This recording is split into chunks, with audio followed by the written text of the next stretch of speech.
Hi hello ನಮಸ್ತೆ welcome to Sushma creatives and blogs. ವರಮಹಾಲಕ್ಷ್ಮಿಗೆ quick and easy ಮೆಥಡಲ್ಲಿ ಹೇಗೆ ಲಕ್ಷ್ಮಿಗೆ ಸ್ಯಾರಿ ಡ್ರೇಪ್ ಮಾಡೋದು ಅನ್ನೋದನ್ನ ಈ ವಿಡಿಯೋದಲ್ಲಿ ತಿಳಿಸ್ಕೊಡ್ತಾ ಇದ್ದೀನಿ. ಫಸ್ಟು ನಾವು ಮೇಲೆ ಕಾಲು ಹಾಕ್ಕೊಂಡಿರುವಂಥ ಲಕ್ಷ್ಮಿನ ಈ ವಿಡಿಯೋದಲ್ಲಿ ನಾನು ತೋರಿಸ್ತಾ ಇದ್ದೀನಿ. ಸೊ ಫಸ್ಟು ನಾವು ಕಾಲನ್ನ ಎಕ್ಸ್ಟೆಂಡ್ ಮಾಡ್ಕೊಬೇಕಾಗುತ್ತೆ, ಏಕೆಂದರೆ ನಮಗೆ ಇಷ್ಟು ಉದ್ದ ಮಾರ್ಕೆಟಲ್ಲಿ ಸಿಗೋವಂಥ ಕಾಲು ಅಷ್ಟು ಉದ್ದ ಇರಲ್ಲ. ಸೊ ಹಾಗಾಗಿ ನಾನೇನು ಮಾಡಿದ್ದೀನಿ ಅಂದರೆ 2 ಪ್ರಿಂಗಲ್ಸ್ ಬಾಕ್ಸ್ನ ತೊಗೊಂಡಿದ್ದೀನಿ. ನಿಮ್ಮ ಹತ್ರ ಯಾವ ಸೈಜ್ ಪಾದ ಇದೆ ಅದಕ್ಕಿಂತ ಒಂಚೂರು ದೊಡ್ಡಾಗಿರುವಂಥ ಸಿಲಿಂಡರ್ ಶೇಪ್ ತೊಗೊಬೇಕಾಗುತ್ತೆ. ನಾನು ಇಲ್ಲಿ ಪ್ರಿಂಗಲ್ ಬಾಕ್ಸ್ ತೊಗೊತಾ ಇದ್ದೀನಿ, ಏಕೆಂದರೆ ನಮ್ಮ ಹತ್ರ ಇರುವಂಥ ಪಾದ ಸ್ವಲ್ಪ ಮೀಡಿಯಮ್ ಸೈಜ್ ಇದೆ. ಸೊ ಹಾಗಾಗಿ ನಾನು ಪ್ರಿಂಗಲ್ ಬಾಕ್ಸ್ನೇ ತೊಗೊಂಡಿದ್ದೀನಿ.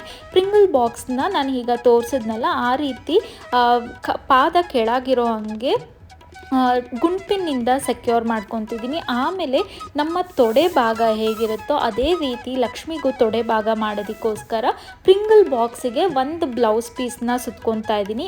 ಮತ್ತು ಇನ್ನೊಂದು ಬ್ಲೌಸ್ ಪೀಸ್ನ ನೀಟಾಗಿ 4 ಫೋಲ್ಡಿಂಗ್ಸ್ ಮಾಡ್ಕೊಂಡು ಅಂದರೆ ಪಾದದಿಂದ ತೊಡೆಯವರೆಗೂ ನೀಟಾಗಿ ಅದನ್ನು ರೋಲ್ ಮಾಡ್ತಾ ಬರ್ತೀನಿ. ನೋಡ್ಬೋದು, ನಾನು ವಿಡಿಯೋದಲ್ಲಿ ಕ್ಲೀನಾಗಿ ತೋರಿಸಿದ್ದೀನಿ.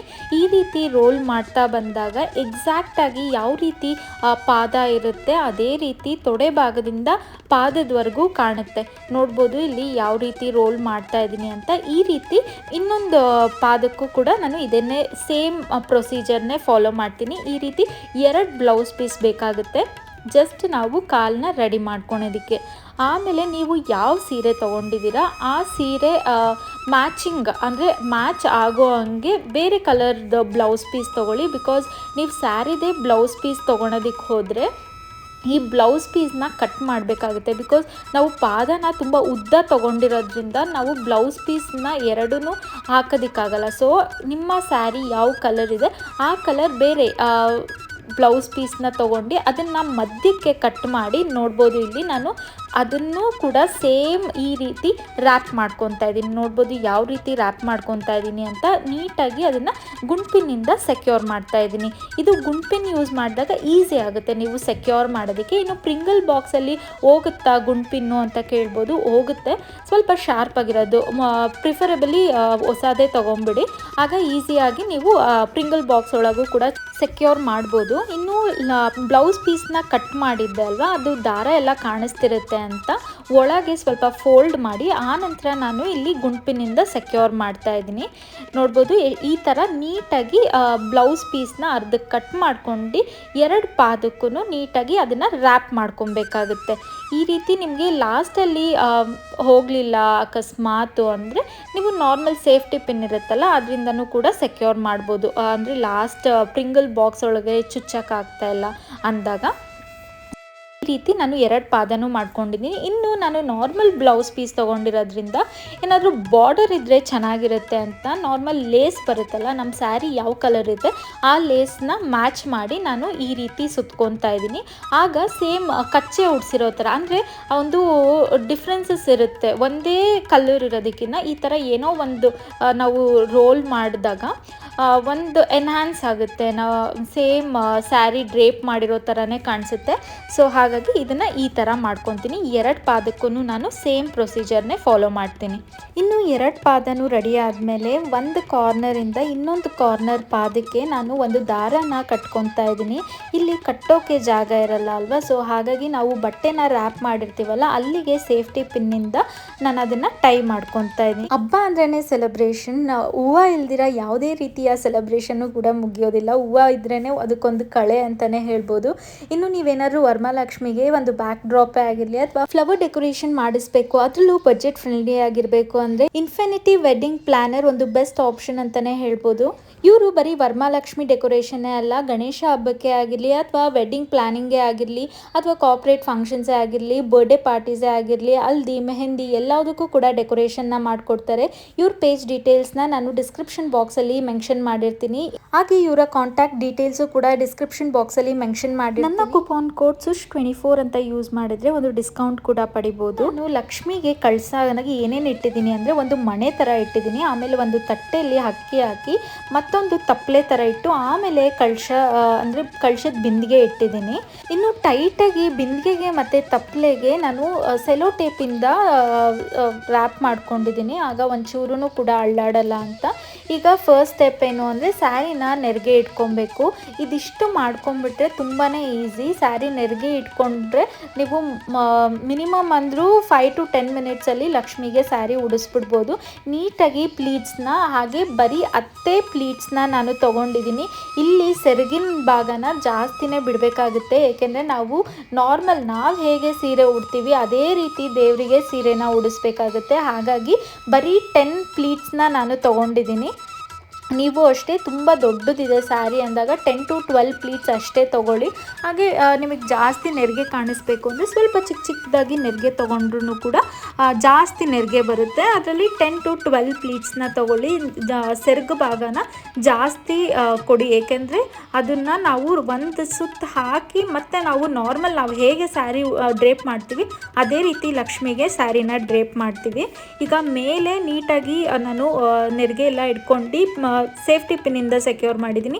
ನೀವು ಬೇಕು ಅಂದರೆ ನಾರ್ಮಲ್ ಕ್ಲಿಪ್ ಬರುತ್ತಲ್ಲ, ಬಟ್ಟೆ ಕ್ಲಿಪ್ಪು, ಅದರಿಂದನೂ ಕೂಡ ಸೆಕ್ಯೂರ್ ಮಾಡ್ಬೋದು. ನೀಟಾಗಿ ಆ ಪ್ಲೀಟ್ಸ್ನೆಲ್ಲ ಒಂದೇ ಲೈನಲ್ಲಿ ಕೂರೋ ಹಾಗೆ ನಾವು ಇಲ್ಲಿ ಮಧ್ಯಕ್ಕೆ ಒಂದು ಪಿನ್ನ ಹಾಕ್ಕೊಬೇಕಾಗುತ್ತೆ, ಏಕೆಂದರೆ ಮಧ್ಯದಲ್ಲಿ ಹಾಕಿದಾಗ ಒಂಚೂರು ಅಳ್ಳಾಡಲ್ಲ. ನೆರಿಗೆ ಹೇಗೆ ನಾವು ಹಿಡ್ದಿರ್ತೀವಿ ಅದೇ ರೀತಿ ಇರುತ್ತೆ. ಸೊ ಹಾಗಾಗಿ ನಾನು ಮಧ್ಯಕ್ಕೆ ಕರೆಕ್ಟಾಗಿ ಫೋಲ್ಡ್ ಮಾಡಿ ನೋಡ್ಬೋದು. ಇಲ್ಲಿ ವಿಡಿಯೋದಲ್ಲಿ ನಾನು ತೋರಿಸ್ತಾ ಇದ್ದೀನಿ ಯಾವ ರೀತಿ ಫೋಲ್ಡ್ ಮಾಡ್ಕೊಂಡಿದ್ದೀನಿ ಅಂತ. ಈ ರೀತಿ ಫೋಲ್ಡ್ ಮಾಡಿದ್ಮೇಲೆ ಮಧ್ಯದಲ್ಲಿ ನಾನೊಂದು ಪಿನ್ನ ಹಾಕ್ಕೊತೀನಿ, ಸೇಫ್ಟಿ ಪಿನ್. ಅದನ್ನು ನಾವು ರಿಮೂವ್ ಮಾಡೋದಿಲ್ಲ.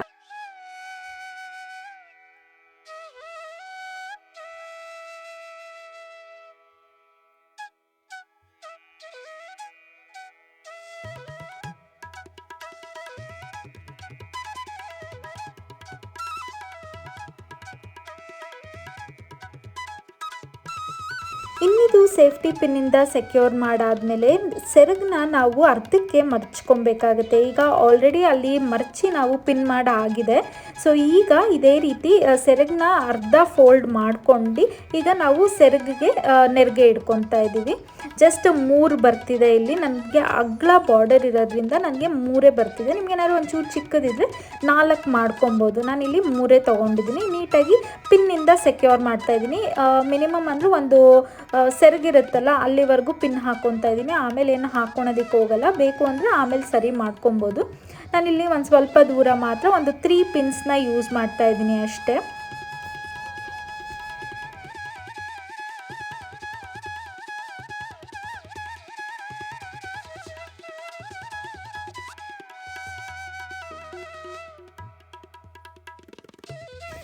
ಇದಿಷ್ಟು ಆದಮೇಲೆ ನಾವು ಪಿನ್ ಹಾಕ್ಕೊಂಡಿರ್ತೀವಲ್ಲ ಅಲ್ಲಿ ಒಂದು ದಾರನ ಟೈಟಾಗಿ ಕಟ್ಕೊಬೇಕಾಗುತ್ತೆ.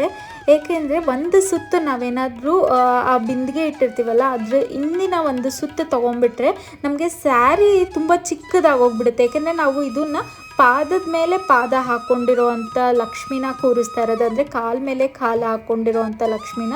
ಸ್ವಲ್ಪ ಸ್ಯಾರಿ ಉದ್ದ ಇದ್ದರೆ ಚೆನ್ನಾಗಿರುತ್ತೆ, ಏಕೆಂದರೆ ಕಾಲು ಕೂಡ ಬಂದಿರುತ್ತೆ ಅಲ್ವಾ. ಕಾಲು ಉದ್ದ ಇರೋದ್ರಿಂದ ಸ್ಯಾರಿನೂ ಅಷ್ಟೇ ಉದ್ದ ಇದ್ದರೆ ಚೆನ್ನಾಗಿ ಕಾಣುತ್ತೆ ಅಂತ ಈ ರೀತಿ ಕಳಶ ಇಟ್ಟಿರೋ ಅಂಥ ತಪ್ಪಲೆಗೆ ನಾನು ಕಟ್ಕೊತಾ ಇದ್ದೀನಿ ದಾರನ.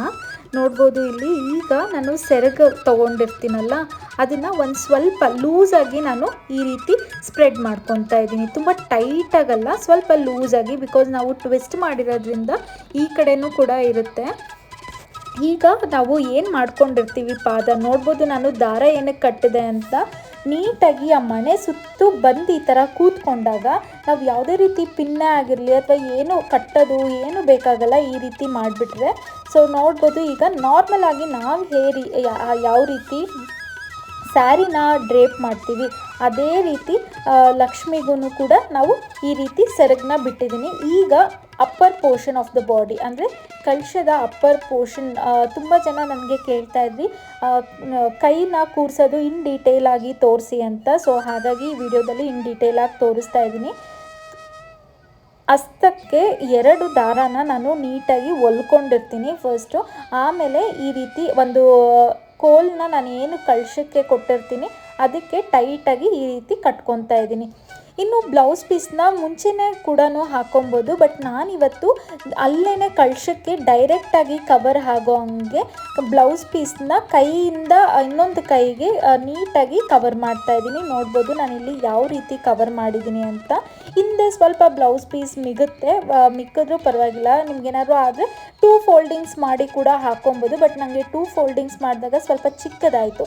ಸೊ ಹಾಗಾಗಿ ನಾನು ಹಿಂದೆ ಏನು ಕಾಣಿಸಲ್ಲ ಅಲ್ವಾ, ಸೊ ಹಾಗಾಗಿ ಹಿಂದೆ ಬಿಟ್ಟಿದ್ದೀನಿ. ಈ ರೀತಿ ನಾನು ಮೇಲಿನ ಕಳಶನ ಕವರ್ ಮಾಡ್ಕೊತಾ ಇದ್ದೀನಿ. ನೋಡ್ಬೋದು ಇದನ್ನು ಅಷ್ಟೇ ಸೇಫ್ಟಿ ಪಿನ್ ಯೂಸ್ ಮಾಡ್ತಿಲ್ಲ, ಗುಂಡ್ ಪಿನ್ನಿಂದನೇ ನಾನು ಎಲ್ಲದನ್ನು ಕೂಡ ಸೆಕ್ಯೂರ್ ಮಾಡ್ತಿದ್ದೀನಿ.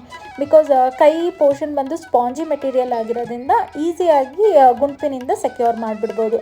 ನೋಡ್ಬೋದು ಅಪ್ಪರ್ ಪೋರ್ಷನ್ ಎಷ್ಟು ನೀಟಾಗಿ ರೆಡಿ ಆಗಿದೆ ಅಂತ. ಈಗ ನಾರ್ಮಲ್ ಆಗಿ ನಾವು ಹೇಗೆ ಸೆರಗು ಹಾಕ್ಕೊತೀವಿ ಅದೇ ರೀತಿ ಲಕ್ಷ್ಮಿಗೂ ಕೂಡ ನಾವು ಸೆರಗನ್ನ ಹಾಕ್ಕೊಬೇಕಾಗುತ್ತೆ. ಒಂದು ಸ್ವಲ್ಪ ಲೂಸ್ ಬಿಟ್ಟು ಸೆರಗನ್ನ ಹಾಕ್ಕೊಂಡು ಮತ್ತೆ ಹಿಂದೆಯಿಂದ ನಾವು ಮುಂದಕ್ಕೆ ತೊಗೊಬೇಕು. ನೋಡ್ಬೋದು ನಾನು ವಿಡಿಯೋದಲ್ಲಿ ಡೀಟೇಲ್ ಆಗಿ ತೋರಿಸ್ತಾ ಇದ್ದೀನಿ ಯಾವ ರೀತಿ ತೊಗೊತಾ ಇದ್ದೀನಿ ಅಂತ. ಈ ರೀತಿ ಒಳಗೆ ಬೇಕಾದ್ರೂ ಬಿಟ್ಕೊಬೋದು, ಇಲ್ಲಾಂದರೆ ಮೇಲೆ ನಿಮಗೆ ಕಾಣಿಸ್ಲಿ ಚೆನ್ನಾಗಿರುತ್ತೆ ಅಂದರೆ ಮೇಲೂ ಕೂಡ ಹಾಕ್ಕೊಬೋದು. ಬಟ್ ನಾನಿಲ್ಲಿ ಒಳಗೇ ಟಕ್ಕಿನ್ ಮಾಡ್ತಾಯಿದ್ದೀನಿ. ಆಗ ನಾವು ಒಡವೆ ಹಾಕಿದಾಗ ಪಲ್ಲು ಎನ್ಹ್ಯಾನ್ಸ್ ಆಗೋ ಬದಲು ಒಡವೆ ಎನ್ಹ್ಯಾನ್ಸ್ ಆಗುತ್ತೆ ಅಂತ. ಸೊ ಈಗ ಎಲ್ಲ ನೋಡಿ ಅಡ್ಜಸ್ಟ್ ಮಾಡ್ಕೊಳ್ಳಿ ನೀಟಾಗಿ. ಎಲ್ಲ ಕಡೆ ಆ ಕಳಶ ಕಾಣ್ದಿರಂಗೆ ಅಥವಾ ಅಕ್ಕಿ ಇಟ್ಟಿರ್ತೀವಲ್ಲ ಅದು ಕಾಣ್ದಿರಂಗೆ ನೀಟಾಗಿ ಎಲ್ಲ ಎಕ್ಸ್ಟ್ರಾ ಇರೋ ಅಂಥದ್ದೆಲ್ಲ ಟಕ್ಕಿನ್ ಮಾಡ್ತಾ ಬರಬೇಕು. ನೋಡ್ಬೋದು ಇಲ್ಲಿ ನಾನು ಸೈಡಲ್ಲಿ ಹೇಗೆ ನಾವು ಕೂತಿದ್ದಾಗ ಹೇಗೆ ಕಾಣುತ್ತೆ ಅದೇ ರೀತಿ ಕಾಣುತ್ತೆ ಲಕ್ಷ್ಮಿನೂ ಕೂಡ.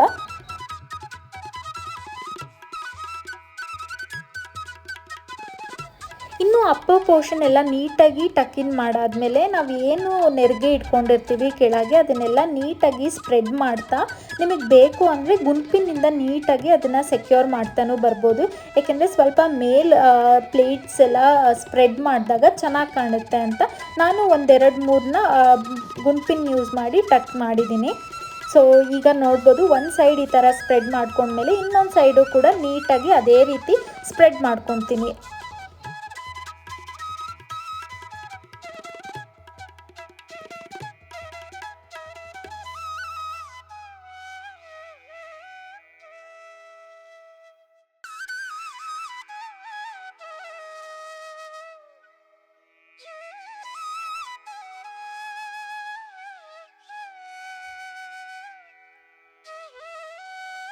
ಇನ್ನು ನೀಟಾಗಿ ಈ ಥರ ನೆರಿಗೆ ಎಲ್ಲ ಸ್ಪ್ರೆಡ್ ಮಾಡಾದಮೇಲೆ ಸೈಡಲ್ಲಿ ಕಾಲನ್ನ ನಾವು ತೊಗೊಂಬಂದಿರ್ತೀವಲ್ಲ ಹಿಂದೆಯಿಂದ, ಅದನ್ನು ಕಾಣಬಾರ್ದು ಅಂತ ಹಿಂದೆ ಇರೋ ಅಂಥ ಸೀರೆನ ನಾನಿಲ್ಲಿ ಟಕ್ಕಿನ್ ಮಾಡ್ತಾಯಿದ್ದೀನಿ. ನೋಡ್ಬೋದು ನಾನು ಯಾವ ರೀತಿ ಟಕ್ಕಿನ್ ಮಾಡ್ತಾಯಿದ್ದೀನಿ ಅಂತ.